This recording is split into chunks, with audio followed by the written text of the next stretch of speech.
Good evening, friends. Welcome to another episode of Tennis Pe Charcha. So, those of you who have seen the podcast show and has viewed our earlier episodes, got to know the perspective of male Indian tennis players. However, today we will be breaking the pattern. Today we want to know what is it like to be a top female tennis player in India. So, without taking her name, I will again start counting her achievements because her achievements tell us how talented she is. She has been a former India number one in under 18 category. She is a national champion at both Chennai Clay Court and Finesta Hard Court Nationals. She has shown her mettle in International Junior Arena too, with the highest international tennis ranking of 110 in junior. She has competed even in Junior Australian Open Grand Slam and qualified for the main draw event in 2018. She has been the winner of various International Tennis Federation Grade 3, Grade 4 tournaments. She didn't stop here. She represents Columbia University in US National Collegiate Tennis. And while doing so, she became the first female tennis player to qualify for ITA All-American main draw. Today we have with us Akanksha Bhan. How are you, Akanksha? I'm good. Staying safe, staying home. How are you? I'm great. I'm great. Thank you so much for joining us. And it will be a huge honor for me to talk to you and know about your journey. Thank you. Thank you for inviting me. Yeah. So how is pandemic treating you? Not great. I've been at home since March 2020. I had to come back from the US in March, and I had to stay back for the following semesters until this semester because Columbia and the Ivy League canceled their conference season, so we missed out on 2 seasons. So it was heartbreaking, but safety comes first and health comes first, and hopefully we can all be back to normal soon. Yeah. Yeah, we all hope for that only. So, Kanksha, we will be doing this in 3 segments. The first segment is we all want to know what your journey is. How did you reach here? Where this journey, when this journey, and how did this journey start from? And the second segment would be we will be discussing about Indian tennis and comparison with the global tennis. And the final segment will be fun segment in which we will throw you under some pressure and you need to dodge that particular pressure situation. So we will start with what your journey is. So you can start introducing and you can start how did you start playing lawn tennis, and I will throw some questions from that. Sure. I started playing at the age of 7. I was inspired by my older sister. She's 4 years older and used to play competitive tennis as well. She competed on the international and national levels. So yeah, that's basically what inspired me to start playing tennis. And I started off tennis as just an activity, as something that would keep me active and healthy. But I think as I started playing state tournaments and then on to some national and then gradually international level tournaments, we realized that this could potentially be a good career for me. And playing professional tennis, representing India, and playing college tennis as well, it's been a great honor. And I think being professional is always a dream, so hopefully it all works out. But yeah, that's basically the gist of my journey so far. So where did this journey start from? Yeah, I was born in Ahmedabad, so I played here in Ahmedabad, Gujarat, and I've been training here since. I switched academies in between, but I basically stayed here and competed all over India and then all over the world. We live in a cricket-loving nation, as you know. We all love cricket, and most of the people, when they start playing any kind of sport, when we are born, we hold a bat and then start hitting the ball with that particular bat. However, tennis is something which is very less known, especially in India. So I want to know the thought process behind your parents or maybe your elder sister. Why did you start? Why did you go for this particular sport? Because there is no we do not see any tennis players at that level? Yeah, I don't think there was any kind of thought process behind this. We used to play at an academy which was really known at the time, and we used to live nearby. And I think I don't really know how my sister got into this, so I don't think I can answer that clearly. But I don't think we had any sort of no, you only have to go to tennis, or no, you have to start playing cricket, or even just playing a sport at that time was a big opportunity for us, because it was kind of defying a stereotype that only male players can do well, and we don't have the capability. Even tennis, like tennis has grown so much over the past few years. It's incredible. Yeah, so it's a great opportunity, I think. Yeah. So you mentioned about how there are certain stereotypes, especially in India. So I would like to ask you one question. How is it like to be a female tennis player in India? What are the challenges that you faced while pursuing this particular sport? And you think when these challenges are compared with, say, male tennis players, how are they different? Yeah, I don't know. I think as a tennis player or as an athlete in itself is a stereotype, because in India we are more concerned with doing well academically. Even you only have to be an engineer or a doctor. I think being an athlete in itself is defying a stereotype, but I think being a female tennis player in itself has its own challenges. Like you have to you kind of defy a stereotype even in the attire you wear. I don't know, like it shouldn't be a thing, and it shouldn't matter what you wear, but it's always something that people have talked about, or even I have experienced or have felt. So yeah, that's one of the things. But I think even as a female tennis player, it's just like, oh, like you're not gonna go very far. You female players biologically cannot compete beyond a certain age, or things like that. Like, what are you gonna do if you don't pursue? I think college tennis was a great opportunity that came in time. But even so, like, just it's sometimes it's a lot, but I think a lot of us have defied certain stereotypes and have reached where we are today. Like, even if you see Ankita Raina, like she is 25, 27, I think, but she is still on the top. So it shows. Uh, Now, as players, we all need some kind of support. Although lawn tennis is an individual sport, and people usually say, "यार तुमको तो अकेले खेलना है, तुमको किस चीज की टीम की जरूरत है?" But there is a team that is around player, starting from coaches, then some psychologists or fitness coaches, and finally there come parents. So, what was the role of parents in your journey? Yeah, they probably played the biggest role along with my sister, because they supported me through thick and thin. Obviously, we have our own highs and lows, on the court and off the court. I had mine too. Like, even growing up, I didn't do that well in, say, under 14 or under 16s. But we sort of kept going. We did have the deadline. I was given the deadline that, oh, if you don't perform well, or if you're not in the top 100 by grade 10, then you have to stop playing competitive tennis and just sort of pursue academics, because that's still a thing for us.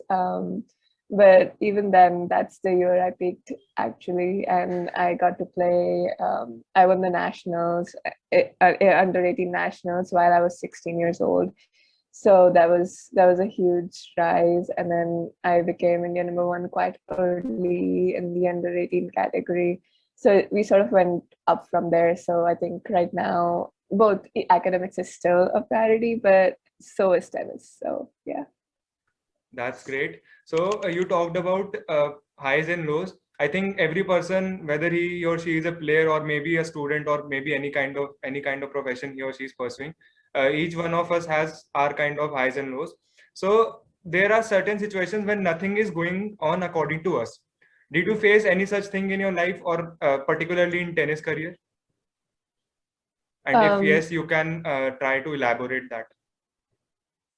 The lows? Yeah. You mean, like, yeah, of course, like it would be crazy if we never faced any challenges. But yeah, I think there was a time when I didn't win many matches, and we were sort of experimenting a lot with my coach, with my fitness schedule. My coach was sort of changing strategies, changing the way I used to play, and sort of like trying to become more aggressive. But I think in the process, it takes time and we sort of need to have patience. I think me and my family trusted our coach, Mr. Shrimal Bhatt, at the time a lot. And we just sort of used to go with it. Like if he's saying he's pretty experienced, then we actually had a lot of patience, and then we believed in him, and my parents believed in me as well. So I think we sort of just kept going and sort of focusing on the process and not the result. When I was losing a lot, especially in juniors, like under 14, under 16, as I mentioned before. But yeah, as we kept going, aggressive game style is now kind of the norm. So I started winning more matches, and I sort of had a high rise after 16. Uh, yeah. So when you were playing, competing in juniors, did you had like a target? For example, when you were pursuing 14 and 16, did your coaches and whoever your mentors were told you that okay, you need to play this kind of game, whether you win or lose, but it will definitely pay off in the elder categories. So because you must have observed that in 14 and 16 categories, we find players who sort of start to push balls or hit slowly because they just want to win matches. So was there any thought behind this, that you want to play a game which is for the future, but you are not really concerned about the results which you were getting in 14 and 16, or was it something else? Yeah, no, as I just mentioned, I think my coach was working on me developing the aggressive game style. I think that does take time, and you don't win a lot of matches in the beginning when there's a change. Of course, whether it's technical or tactical. But I think it did seem to work out by the end of juniors. So yeah, I think we didn't focus a lot on under 14, and even under 16 not as much. Like we did have a few tournaments that we were like, oh, I do need to do well on this, and we need to play these certain specific tournaments. We used to plan out everything and set our goals with our parents and coaches. So I think we all used to work in coordination with each other, and yeah. All right. So the next question is, when we are playing, say you are playing a shot, your mind sometimes, everyone's mind sometimes gives us some negative messages. Oh, nahi hoga ye. You cannot do this, or you will miss this for sure. So उस time पे what do you exactly do? How do you convince yourself that yes, you can do it, or something like that? Yeah, I think one of the things that has worked most for me is just sort of going with the flow and not thinking a lot. That's obviously the best option. But I think sometimes it doesn't work. You have a lot of nerves, a lot of pressure. But I think I have been told that I am pretty good at handling these kinds of situations. I usually like to take a lot of time in between points, and sort of play. I sort of play well when I'm more relaxed, rather than, I think about, if I think a lot, then I won't be able to make the shot. So I think sometimes, most times, it's usually about the end result. Oh, if I don't make the shot, I'm going to lose this match, or I'm going to lose the set. So it's important that you focus on one point at a time. I think I won a lot of matches and a lot of tournaments while I used to think that. So I think that's really important when you're playing, especially a high level match or a tournament that's like a Grand Slam or a Grade One tournament, or even any match. Like it's important to focus on the present and not think so much about what you did wrong, or what is going to happen if we don't make the shot. Yes, great. There we talked about negative emotions, but there are certain times when we are extremely elated during matches, when we are continuously winning certain games, certain points, we get like sometimes overboard. So how you maintain equanimity during that situation? I think after this long, I'm kind of used to, taking it, I don't know, not being too overconfident, because, the other side can come back anytime. But yeah, I think, as I said, it's important to take it one point at a time. And if you know you're playing well, if something's working really well, and it's important that you keep going, and you should still know that the opponent can change strategies and figure out something that's working well for them and not for you all of a sudden. So I think it's important to sort of keep that in mind, keep your mind active, and realize that, oh, if you suddenly lost a few games after winning like 6-0 and being 4 love up, then it's important to sort of adjust accordingly, I think. Great. So you are currently pursuing your undergraduation from one of the top universities of the world, which means that you are equally good in studies too. So how did you achieve to become such a great all-rounder by managing both academics and sports? Because people are not able to do even single thing. Yeah, I get this question almost every time. I don't know. I think I've been balancing academics and tennis since, I don't know, first grade or something. So I've been kind of used to it. And, there are certainly a lot of sacrifices we have had to make. It's not just me, it's a lot of other people who have done a lot of sacrifices. So I think that's really incredible. But it's important that you know what your priority is. I think also how the environment is at home. My family really supported me for both academics and tennis. They never really pressurized me into pursuing just one, not the other. And I think we as a team and as a family knew that tennis is important and you do have to do well, but also like you cannot give up on academics, and you do have to make sure that you have a degree in hand and you perform well, because if something doesn't work out, if you get injured or something, you should have something to lie back upon. So I think we were sort of used to it. Me and I grew up watching my sister doing the same.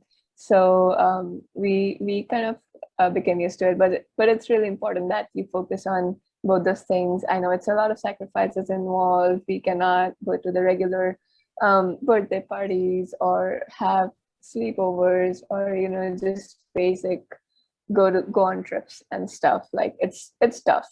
We do travel the world, but it has to be alone. Maybe you have your own tennis group, but which would be great, and which is a lot of fun. But I think especially nowadays, I see a lot of people missing out on school, not going to school, which I believe should not be the norm. But yeah, if you're a really good tennis player, I don't really have much of a say. And if your family does not mind, then I don't know if I'm gonna have much of an impact. Yeah, you are quite correct in this, because school also teaches us a lot of things. It gives us friends. It gives us conversations which, like, no, we do not get anywhere else. So yeah, you are correct in that.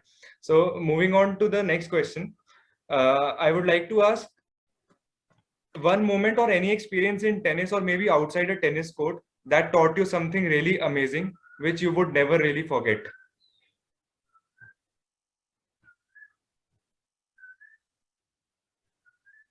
Um, yeah, I think one of the things that I've learned doing both the academics and tennis and being quite well, um, performing quite well on both sides, I think it's important that you know how to take uh, control of your nerves. And I think as an athlete, this ability has sort of been um, constructed by us, and we sort of learn how to do that when we start playing. So I think it's important that we know how to take risks. I think as a tennis player, I have learned how to take calculated risks and knowing what a situation's strength and weakness is, how you can convert a loss into a learning experience. I think tennis does teach us that out of most things, that a loss is not a loss if you learn something from it. So I think as an athlete, we do have a lot of advantages on the off-court arena. Yeah, correct. So with this, we come to the end of the first segment, and we got to know a lot part of your journey.